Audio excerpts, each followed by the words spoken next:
Voilà, on a donc ce théorème, que j'écris à nouveau ici. Hein, donc AB en valeur absolue est égal à PGCD de AB fois PPCM de AB.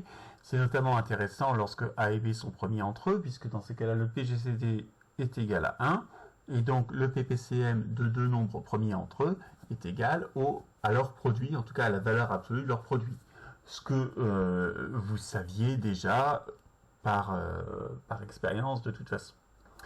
Alors, je donne juste ensuite deux résultats qui là aussi sont des cousins des résultats sur le PGCD, à savoir le résultat de factorisation par un facteur commun. Si A, B sont dans Z et C est un entier relatif non nul, alors le PPCM de AC et de BC, c'est C fois le PPCM de A et de B. Là aussi, c'est assez évident. Si on pense en termes de décomposition en facteurs premiers, on peut le démontrer d'une autre manière encore. Vous regarderez dans le cours, c'est fait par des critères de divisibilité, etc. C'est assez clair. Et enfin, le dernier théorème du cours,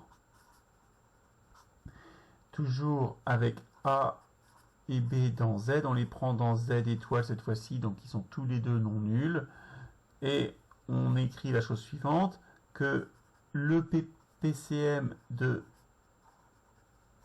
A et de B est un entier noté mu, si et seulement si mu apparaît comme multiple commun de A et de B, ça c'est évident, mais multiple commun avec des coefficients qui sont premiers entre eux. Donc mu est à la fois égal à alpha A bêta B, et alpha est premier avec bêta. Là aussi, on y réfléchit quelques instants et c'est relativement clair.